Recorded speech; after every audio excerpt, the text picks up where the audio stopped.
because, gosh, as Dr. Tanya says, like the amount of mental strength that is required to complete marathons every single day, like that's pretty insane.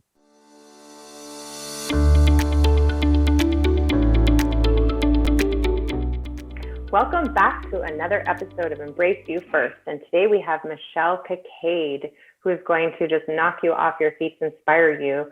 The Great India Quadrilateral Run is about Michelle Kakade, who attempted and achieved the Guinness World Record for fastest time to travel the Indian Golden Quadrilateral on foot, female, by running 5,968 kilometers or 3,709 miles, covering 57 major cities in India and on the country's most valuable and largest highway project, the Golden Quadrilateral. Michelle Kakade ran for 194 days in 167 stages, covering a distance, get this, of 142 full marathons. She ran 35 kilometers every day on average. Wow. You have to be super mentally strong for that. And on episode number 32 with Amy Morin, psychotherapist, we talk all about being mentally strong. And clearly, Michelle, you have mental strength, and we want to know all about that. So perhaps, thank you for being here, Michelle. Yes. Thank you so much, Mary. Thank you so much, Tanya. It's a pleasure to be on the show with you. So we want to just say in this moment of a pandemic that you are right now in India. And what's the time there? So we are, it's roughly going to be almost 9 o'clock in the evening. Okay. So or 9 o'clock at night. Yes. So we really want to acknowledge you for making the effort to be here with us. And I just think that you're going to provide so much value for our listeners and viewers because, gosh, as Dr. Tanya says, like the amount of mental strength that is required to complete marathons every single day, like that's pretty insane. For how many consecutive days? 194 days? 194, actually, right? Or 167 stages, right? Actually, 167. But okay. Like when you do a Guinness Record, your clock starts ticking from the day you start. So even if you take a rest day, that is counted among your, the entire. So basically, I ran 167 days and I had a total of 26 rest days. 26 rest wow. days. And of course, coming from this angle, it's like 26 rest days is nothing for 167 days of running. Okay. So just to back up a little, we heard about you from Len Stanmore and we did episodes 21 and 22 with him. So for those of you who haven't checked it out, totally check it out after this. And, we called him the everyday hero. And really, Dr. Tanya and I were saying, gosh, he's like the Wolverine. He's just like a machine and he goes. And then we discover you who had ran the 4 deserts with him. So I'm like, holy crap, another hero. You're like the Wonder Woman. Like we got Wolverine and Wonder Woman going on right now.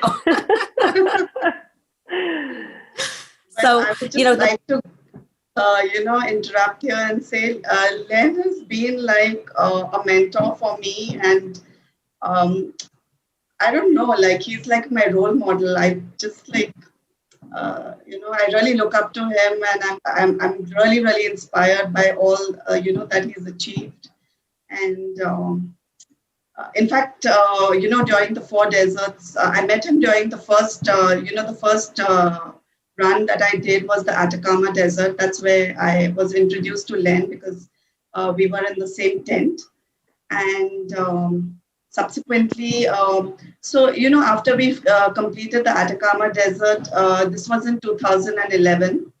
And a couple of months down the line, I get a mail from him saying, okay, let's sign on to do the Gobi Desert. And I was, Len, we've just finished the Atacama. So do we really need to do this right now? And he's like, yeah, but you're in your peak training. So why wait? Like, let's just sign on for it. And I was like, okay, if you think we can manage it, let's just go ahead and do it. And similarly, maybe another 2 months down the line in October, he had me convinced to sign on for the Sahara Desert as well. So basically, we did three, desert marathons in 2011. I mean, literally with a gap of, maybe 2.5 months in between each event. So it was like Wow. literally back to back, three events on the go kind of thing. So That's so crazy. phenomenal. How far is that? How long were those runs for the deserts?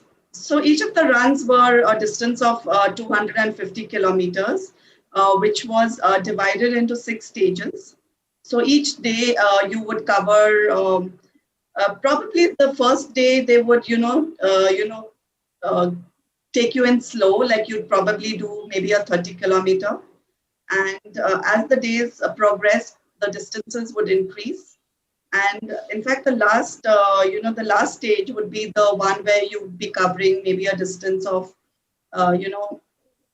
roughly between 85 kilometers, which would, it would start in the morning and you would probably go through the night. Oh my goodness. And it would be called the long stage. So I can't even imagine.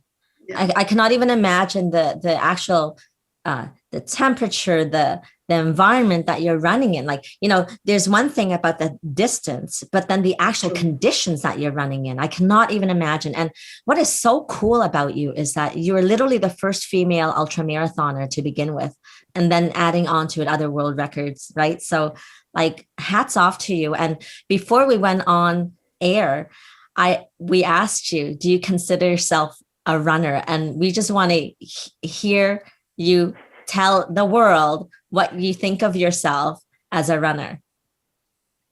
Actually, I'll be very honest that my entire, my running happened by accident. I was not a born runner. I didn't show any potential to become a runner anytime during my,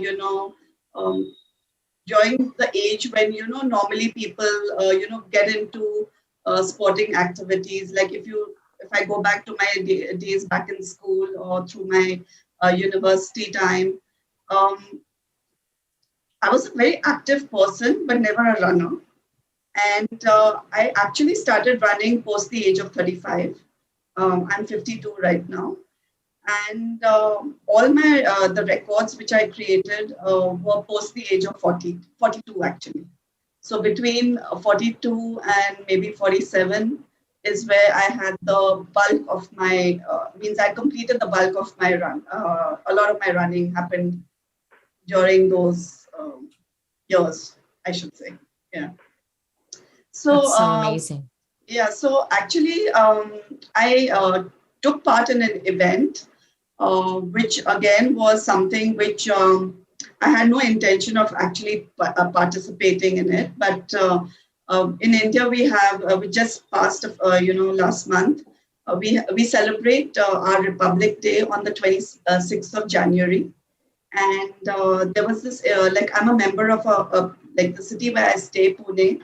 I'm a member of the club over here, and they just had a running event, on 26th January. And I had a friend who kind of like, okay, come on, let's just participate and, kind of thing. I was like, okay, let's give it a try. I mean, I've never really run and stuff like that, but why not? And surprise, surprise, among the women, I came first. And wow. Yeah. And it so happened that, I actually even beat some of the so-called, the good, where the men were concerned, like some of them who had a reputation of being good sportsmen, I actually managed to beat them also. Oh my gosh, that's amazing. Yeah, so I was like, oh, I'm pretty good at this. So why not take this a little further and see, how far I could push myself. The distance was not that much. I think it might have been a 10K or something like that. So, I just got the taste for something that, I felt that I could, go a little further on that path. And so basically, Pune is the city where we have the oldest marathon was started in Pune. the city where I come from. And every year in December, the first week of December, we have the Pune International Marathon. So like basically this event which I did was in January, and the Pune International Marathon was in December of the same year. And I just like one day I just told my husband, okay, I think I want to take part in this marathon and I want to. So my husband was like, he's saying like, you ran a 10-kilometer and this is like, the distance is way more than that. And do you think you could handle it? So I was like, yeah, why not? Like, I mean, I don't mind giving it a shot. And so that's the start of my running journey. And so that was a half marathon, not a full marathon. It was a 21-kilometer. And then, I mean, the thing just grew and I was like, okay, from a 21, then I progressed to the full marathon, the 42. And then from the 42, I was like, okay, let me go a step further and, you know, start the ultras. So what kind of time frame was that? Like, you know, from the 10K to the half marathon to the full marathon to ultra marathon, like, is that a year? Is that 2 years? Is that 5 years? Is that a couple of months? No. So my first half marathon, which I did was in 2004. And my first full marathon I did was in 2006.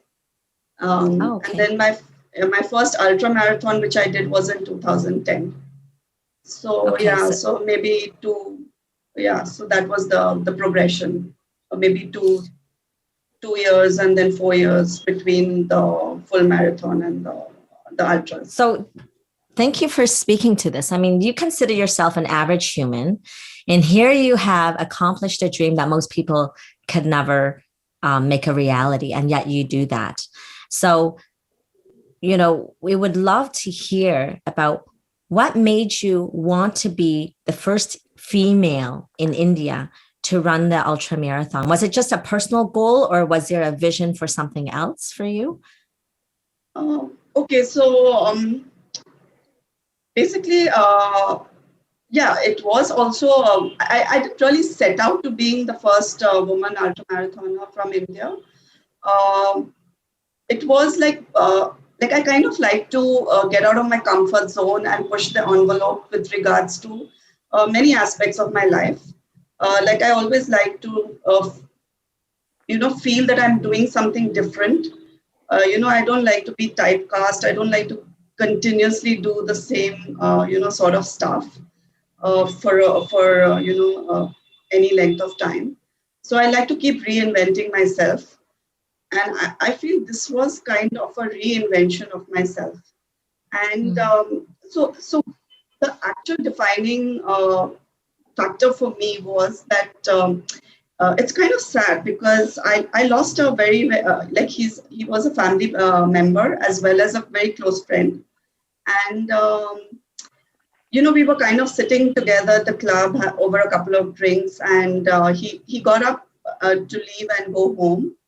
And he had a massive heart attack, in the driveway. And people tried to resuscitate him and all. He passed away at the age of, I think, 40, maybe 41 or so, like that. Mm. And that was kind of a real wake-up call for me, because when I started introspecting about life and, the unexpectedness of things, and, that was kind of a very defining moment for me, because I just thought to myself that today, I mean, if something like this were to happen to me, if I was in the same position and I had to look back on my life, what is it that I have done? What is it that defines me as Michelle? Like, who am I and what is my identity? And I think a lot of women in India struggle with that because, right from the time we are children, we are always, first we are like, we are this X person's daughter. And then after that, we become Mr. So-and-so's wife. And after a couple of years, we become this one's mother. And I mean, that's great. I mean, that's stages of life which everyone goes through. But then the question here was, right, I mean, but what is it that is different about me? What is it that somebody can say that, is my, value? What is my identity in this whole thing? And I just felt that I needed to create that identity for myself. And this is the path that I chose. And I'm fortunate that along the way I had, wonderful support from my family. Otherwise, it would have been virtually impossible, to, choose this path that I took and, was able to accomplish what I did. So that was, I don't know if it makes any sense, but yeah. No, it makes I love great sense. I love that you were just trying to find your own identity. It's so, it's like just a powerful statement. And I would love to know more on that. And even how did you find the balance? So you've had total family support, which is amazing. But how did you find the balance in kind of discovering yourself and then exercising to train? And were you working at the time? Give us a little scoop on that, finding the balance. Yeah. So basically, when I got into my runs, like I got married very early in life, and I had my children in quick succession. So basically, when I did start my running journey, my children were already pretty much at an age where, I wasn't, I didn't need to be that hands-on with regards to them. Like they were pretty much, and they were quite independent and, handling a lot of things by themselves. So I really didn't need to be there full time. So I could use that time towards my training. And besides that, like my husband and me, like my husband, basically he's a real estate developer, but that's his profession. But he's an avid, he loves films, and he produces and directs regional movies. And so that's his passion. That's something which he is very passionate about. And so we kind of balanced it in the sense that when I would be training for an event or when I would be, doing something, he would be managing the home front. And similarly, when he'd be busy with the film or doing stuff which he really felt passionate about, then I would take a back seat and, so we kind of had this thing between us where we kind of, balance the skill that way. So, at any point of time, one of us would be there and handling things back home while the other one was exploring what they needed to do. So just to cut in for a moment, I'm just now curious. When your kids were growing up and you said you got married at a young age, did you 20. work outside of the home? Oh, yes. So did you work outside of the home or were you a stay-at-home mom? No. So initially when I got married at the age of 20. My son, I had my son when I was 21. And my daughter 2.5 years later, 2 years, 9 months actually. So I think by the age of 25, I already had 2 kids, and so at that time I was very much a stay-at-home mom, and I think then I did have a period where I was working in the corporate sector. I don't know, you must have heard this company called BFS Global, which handles, the back office for all the visas for various countries. I think I'll maybe having something in Toronto as well. So basically, I was working with them for a couple of years, and I even did a stint when they first branched out overseas, and they started there for the Australian High Commission in Dubai. So I was so that's again part of when I said my husband was handling things, because at that time it was like I was climbing the corporate scene, and I had got an overseas posting, so I was working in Dubai, and he was basically here in Pune, handling the children and handling the home kind of a thing. So wow. So that was so I did a period, and but then I realized I'm not suited for a desk job because I just love the outdoors too much. I feel very constricted in an office environment, and sure. I did it for a couple of years, but I So when you moved on, I'm just going to cut in just so that, because we want to get into the juiciness of everything, if you don't mind, right? So, yeah. so because the juicy bits is like, holy cow, you were a mom, and then you have this corporate job, and then you left it all and did like this crazy amount of running. So what's going on in your head when you're reinventing yourself? It's like, what was the purpose? What is the mission? Like, we would love to dig deep into that mindset of yours. I don't think it was anything which I really consciously thought about. Um, I don't know. It was like what you say, like the domino effect. Something starts happening, and things just keep falling into place. So it was pretty similar in that front. Like, I mean, the ultra marathon, again, as I said, I didn't consciously decide to run an ultra marathon. It was when I was participating for a marathon in the city of Mumbai. In the holding area, you find there's a lot of runners over there, and you kind of get talking to people and stuff like that. And there was a lady from Germany, standing next to me, and she had this massive backpack on her shoulders. And, I was really confused. I was like, why is she running a marathon with a backpack? And so I just, in conversation, I, started asking her, like, what's the purpose? Like, why are you doing this? And she's like, oh, kind of Mumbai, the climatic conditions. I'm just doing this as a trial because I'm going to be running in the Sahara next month. And I'm just doing this event, because Germany is super cold. And I just want to acclimatize myself to the heat and, the conditions.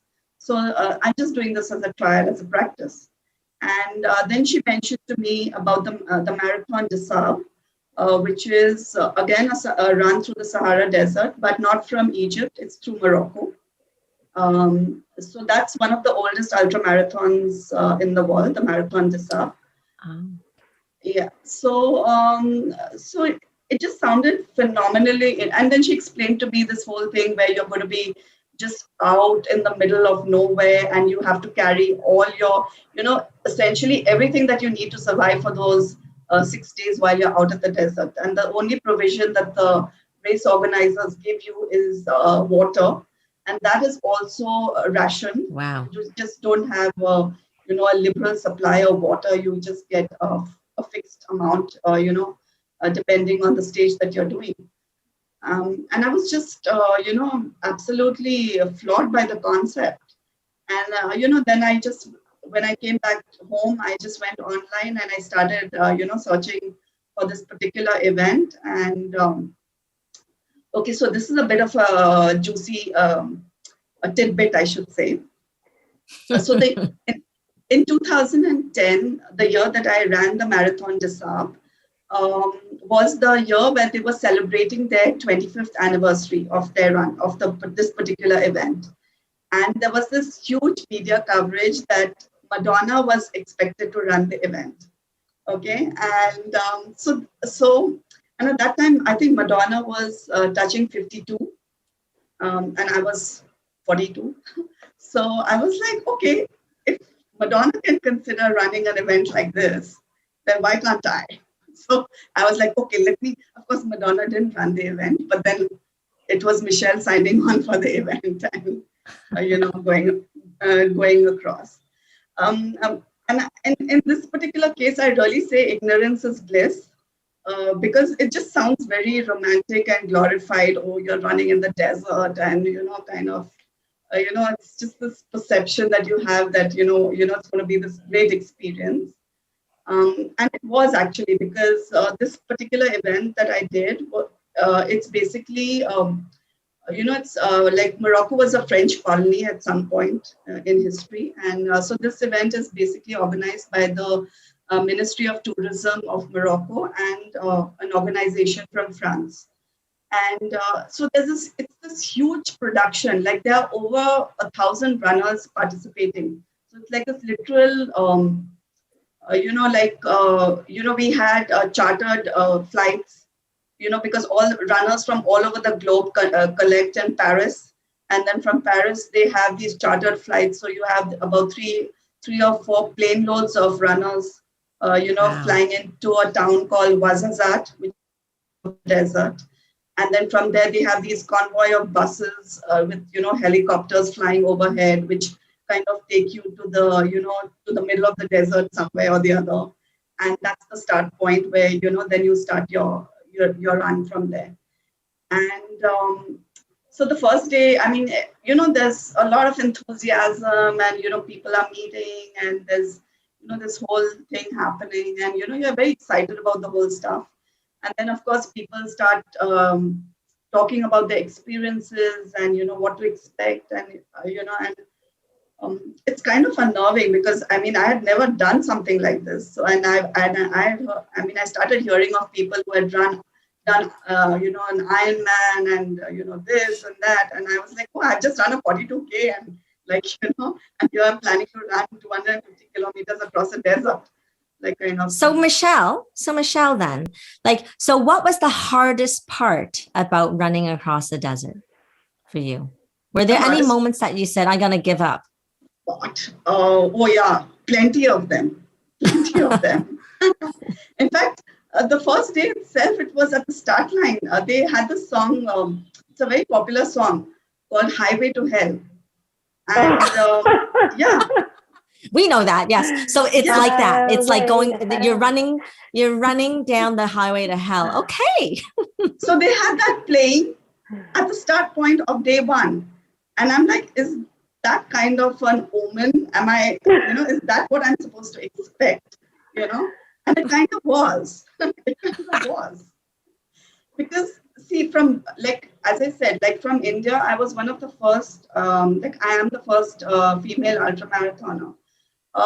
In 2010, even the concept of running a marathon was, there were just a very handful of people who actually were into this whole run, the whole sport of running. There were very, very few people, actually doing that. And so basically for the ultras, I really didn't have the right equipment.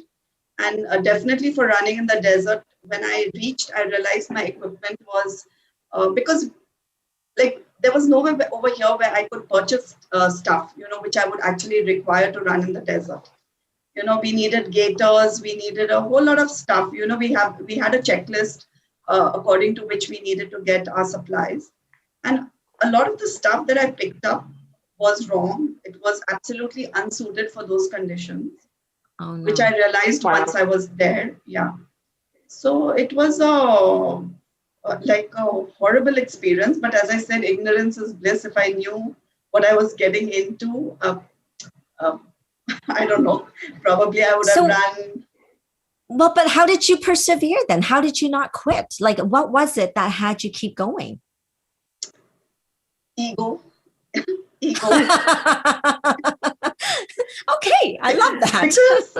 Because see, since I was the first person from India, I just felt this whole pressure and burden on me that I just did not have the luxury to fail. I said, even if I have to crawl across that finish line on my, hands and knees, I just need to do it. I just didn't allow myself to think that I was not going to do it. Because, as I said, it was just, see, first of all, as I said, being the first person from India, there was this huge build-up around me with regards to media. And so that kind of put a lot of pressure on me. It was you're going to look like an utter fool if, within day one, you just collapse and say, okay, I can't, progress anymore. So it worked, frankly, it worked in a positive sense.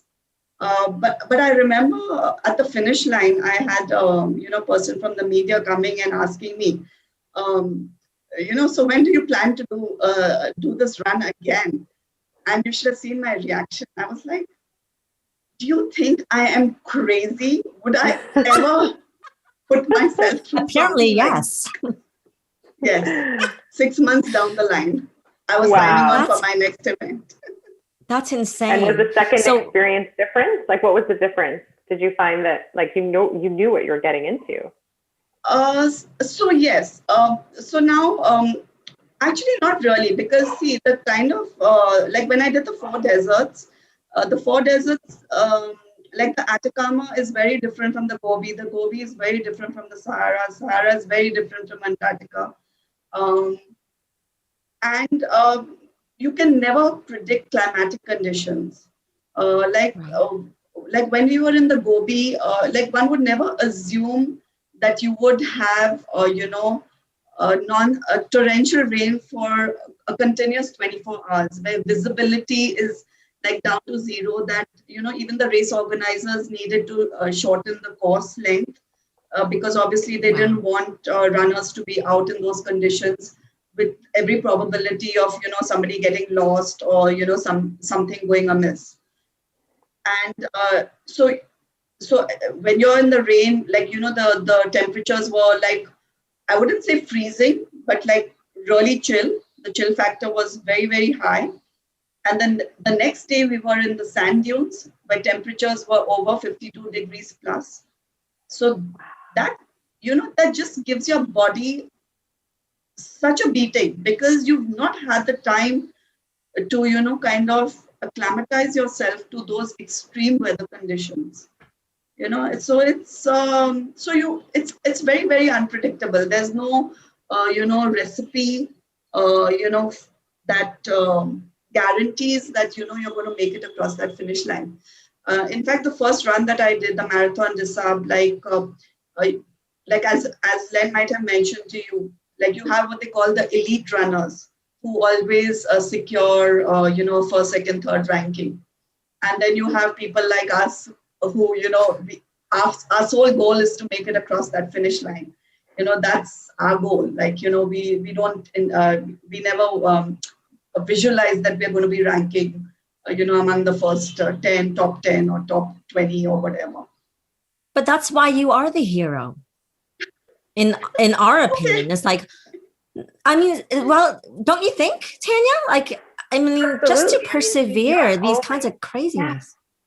Yeah, not only is she covering huge miles, but she's dealing with Mother Nature. And I would love to just know what's going on in your mind, if anything. Maybe you're just like in a state of being when you're doing the running, but you have things like sometimes going through your head, like just how did you, I would love to just project from your brain, how did you keep strong through the weather, the different conditions? So a lot of, like during the course of my runs, and especially in moments when I was feeling particularly beat, and that at the time when I'm drained and I felt, okay, I'm not going to be able to handle things. Like in my during the long stage in my first run in the Sahara Desert.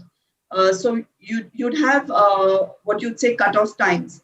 Like you would need to complete a stage in a particular amount of time. You didn't have the luxury, okay, I just like, do it at my own pace and just make it across. You needed to keep your cutoff times, because if you didn't make the cutoff, you would be disqualified. Like during the long stage, we needed to reach a particular checkpoint by 12 midnight. And I was horribly, horribly lost. And, we were given what they call an emergency flare, that in case we were ever at any point in distress, we could release the flare and we would have people coming in to, pull us out from whatever situation we found ourselves in. But the only flip side of that is the minute you release the flare, you were disqualified. You could not continue the race. So I was in a catch-22 situation because I could see the time clicking, the time ticking away. I didn't know how far I was from the checkpoint, and yet I was lost. And I was like, okay, either way, if I release the flare, I'm disqualified. If I don't make the checkpoint, I'm disqualified. So it's like, how do I weigh my options in this scenario? Like, what is it that I need to do? But as I said, like, I've always been fortunate that at moments when I've just felt, very swept under the whole thing. I've had other runners who've, happened to pass by, and something about them or something about that, what they've spoken to me has kind of, given me that, push that has kind of, got me through those moments. So in this particular case, I had like this, two heads are better than one. So a runner happened to pass by, and I realized I was kind of pretty much circling in the same area. I was not really progressing forward. I just kind of, because there were these low scrub bushes, and I just somehow couldn't, find my way out of them. And I just felt that I was just rotating back and forth in the same space, kind of a thing. And then this person came along, and we kind of, pulled in our whatever, like what we thought we needed to do. And so that's kind of what helped me to, make the checkpoint and the cutoff that was there at that particular stage.